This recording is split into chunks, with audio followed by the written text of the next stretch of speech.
Hi guys, welcome to my channel. My name is Kyra and today I'm bringing to you the combined palette tag created by my friend Laura from Gold Star Works.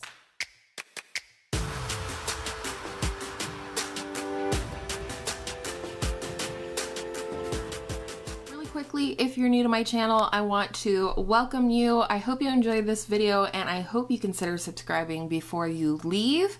I really wanted to do this tag for a long time. It's been on my list, it's been saved in my phone. However, right now actually is the perfect time to be doing this tag. It really is thought-invoking in terms of the eyeshadow palettes within my collection. And I am currently working on my collection videos showing you what I have, as well as decluttering from what I have. And these questions are perfect. It's invoked some thought within me. When looking at my collection, I'm looking more critically and kind of deciding some things that are going to be leaving my collection as I film those videos. So let's go ahead and get started. This is a really fun tag. If you're a creator and you have not done this tag yet, I tag you, and here we go. So the first question is, what palette do you use the most, excluding your Pan That palette if you have one? I don't have a Pan That palette for 2020 technically. There are a couple of palettes I'm working on in my unofficial project pan, but other than that, my first choice would have been my Lorac Mega Pro 2. This was my Pan That palette a couple of years ago, 2018 I believe, but I am working on this palette again this year, so that is not the one. But besides that palette, my Persona Identity palette is definitely my most used palette. You'll see from the dips in the palette that I use this a ton. This is one that I reach for any occasion. If I don't know what I want to put on my eyes or I'm not feeling inspired that day, I always reach for this. If I want a glam look for a night out, I reach for this one. When friends or family want me to do their makeup and sort of teach them how to apply eyeshadow, I reach for this one. This is just a phenomenal palette. I'm not reviewing the palette, this is a tag, but it really is a phenomenal palette and it is part of what I have on my eyes today combined with the Identity 2 palette. I'm working on 7 looks coming soon, but this is definitely my most used palette and for a reason. It is the #1 palette in my collection, has been since its launch, since I purchased this palette, and it's the best formula in my collection, hands down. #2, if you had to get rid of one palette right now, what palette would you get rid of and why? This was the easiest question I believe that I answered, but there were definitely other candidates for my answer, but for sure, the one I would get rid of right now, and probably a spoiler for my palette collection and declutter video, it's the Dominique Cosmetics Celestial Thunder palette. I received this in the 1 month that I received a BoxyCharm.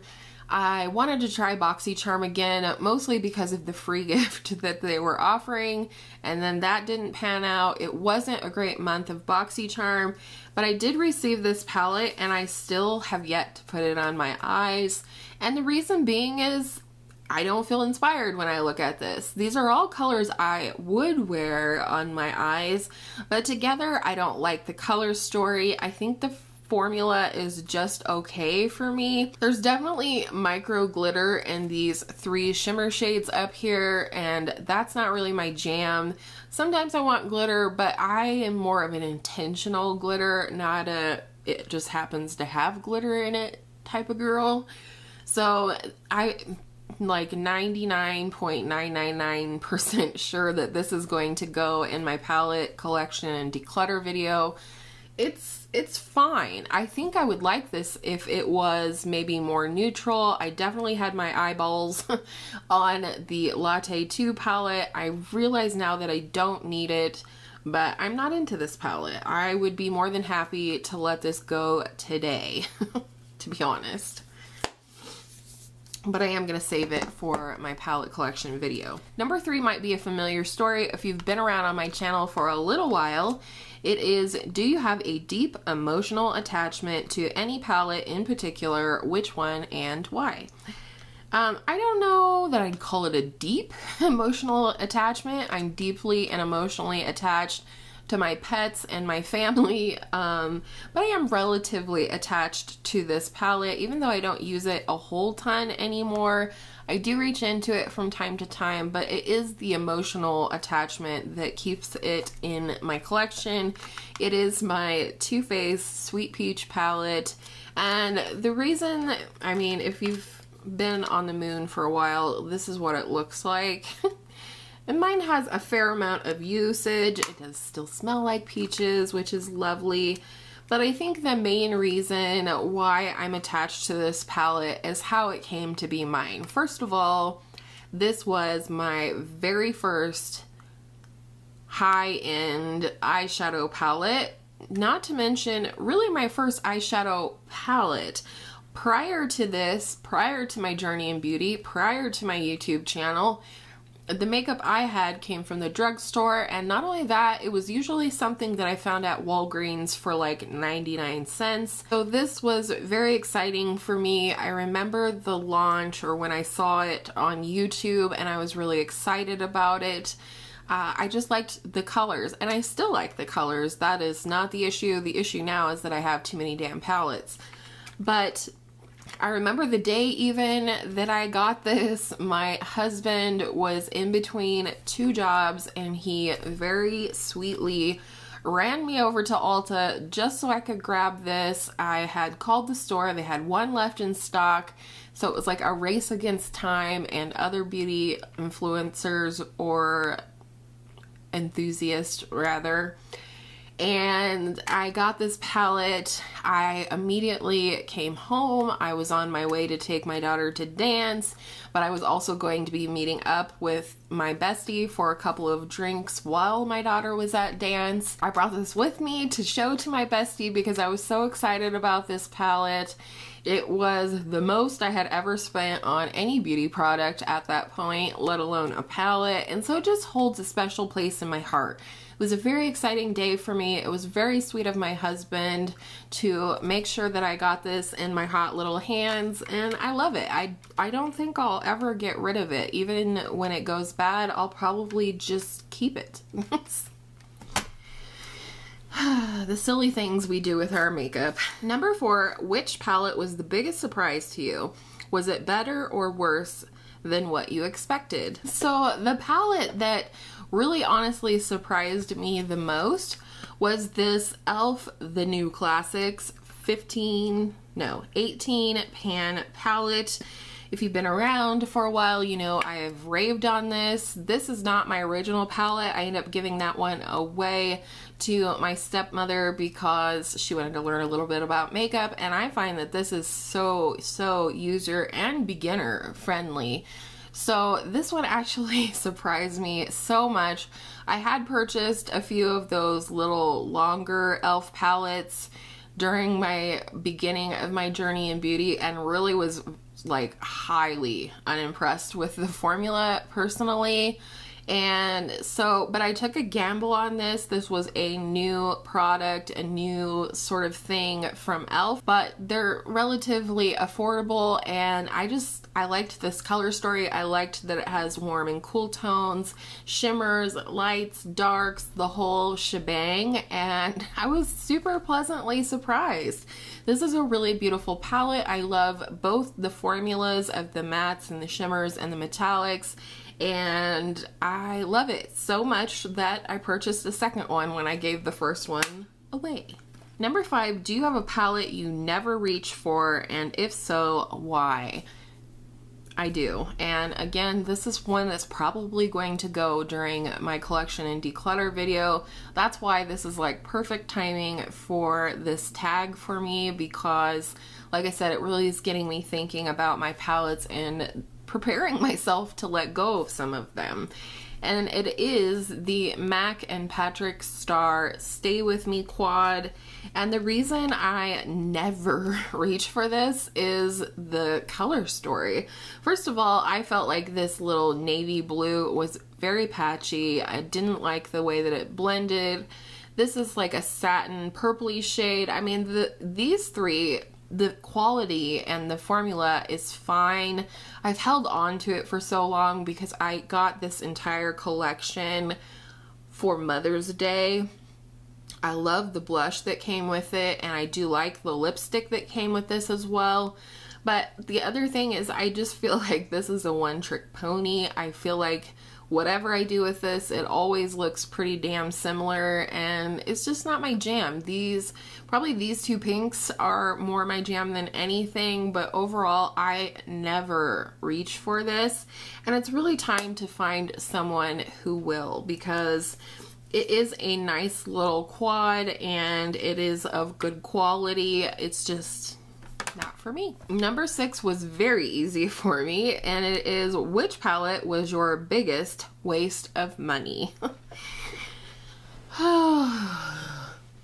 Now, let's be real. This palette is no great amount of money. It didn't cost a lot of money, but regardless, because I never use it, it is wasted, the money that I spent on it, and it is the Morphe 35F.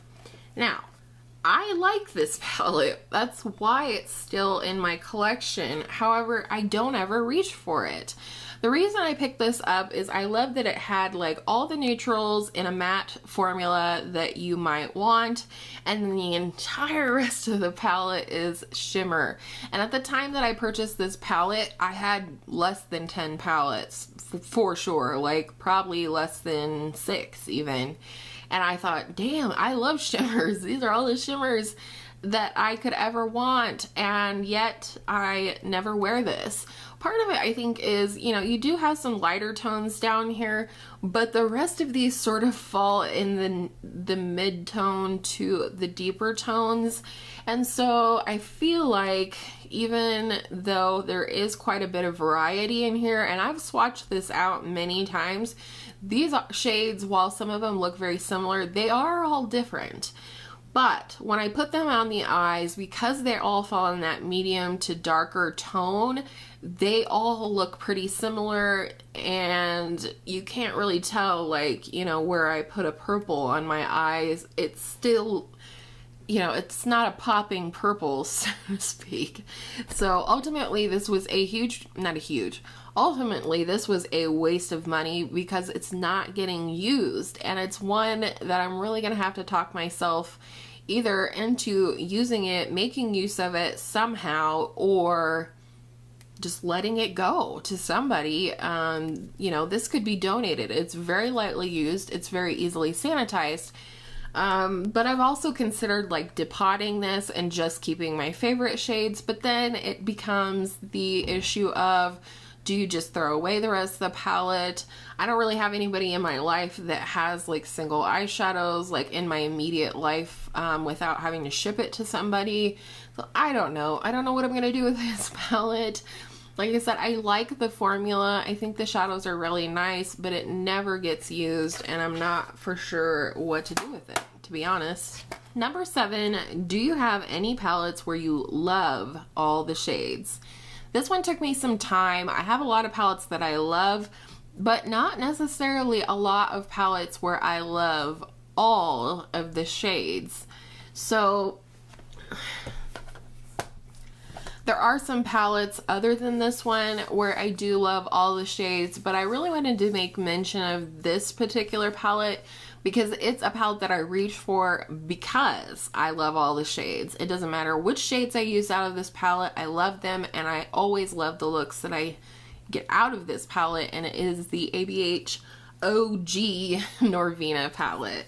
I very nearly put the Norvina Collection Volume 1 palette because I do love all of the shades in that one, but I love this palette. I love every single shade, even this really dark purpley situation. I love these. I've never created a look that I didn't like out of this palette. I don't know, I think part of it too is that I have this palette very much seated in my mind palace of makeup, where I have that color recall. When I'm looking for a specific color, when I'm looking for a certain look, I know what colors reside in this palette, and therefore I reach for it quite a bit.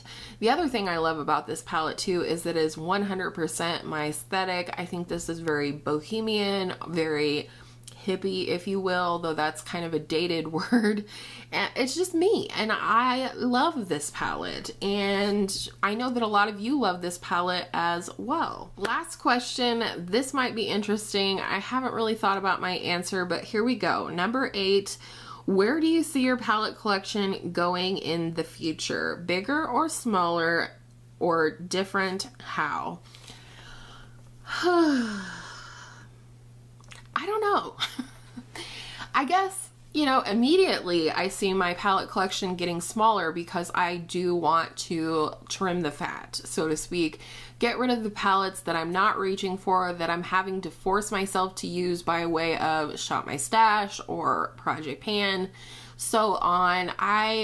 When I have to force myself, for example, when I have to force myself to put this in a Shop My Stash so I get use out of it, then I'm not using something that I really love, like the Norvina palette. And so for me, that's the motivation in helping my collection to downsize a little bit. Like I said, trim the fat, the things that I don't want to use or eat in the case of fat. So immediately I see it growing smaller, but I do see it continuing to grow in the future, just in a much smaller way. I do have a limitation on buying palettes this year of 6. I've already purchased 2. I don't know that I'll be able to stick to that. I'm really going to try. Like I said, I really want to downsize to things that I really, really love and like cannot wait to use, that inspire me daily, not just for the short period of time right after I purchase it and so on. So, you know, that's kind of where I see my palette collection growing. In terms of it being different, I definitely have had a lot more neutrals coming into my life lately. It's just what I'm into right now. I'm feeling that very soft vintage glam look lately in my spirit, and so those are the things I've been reaching for. But I do really feel like I have all of the neutrals that I need. That's not to say I won't purchase any in the future, but I feel really happy with the balance between color and neutrals in my collection right now. So, you know, I don't know what the future will hold. We never know what they're gonna put out here in the beauty community. I mean, things trend, things change, you know, the hype is real behind a lot of things. And so overall, I guess the way that I would like to see my collection change is I would like to see each and every one of the palettes within my collection be a conscious decision to consume the product, to purchase the product. I want to be a more informed and more intentional consumer of eyeshadow palettes, specifically makeup overall. And so I'd like to see my collection come to a point where I love every single palette as much as I love this one, as much as I love my Persona palette. So that's all for me today. I really hope you enjoyed this little tag video. I love Laura, and if you have not checked out her channel, please do go check her out. I'll have her original video as well as Brianna from PurplePinkRed, I think that's right. She is the person who I saw do this tag that inspired me to want to do this tag. So I'll have both of those ladies' videos linked down below in my description box for you. Thank you so much for spending part of your day here with me today. I appreciate every single one of you that watch my videos, and I hope all of your makeup days are absolutely beautiful eyeshadow palette makeup days, and I will see you in my next video real soon.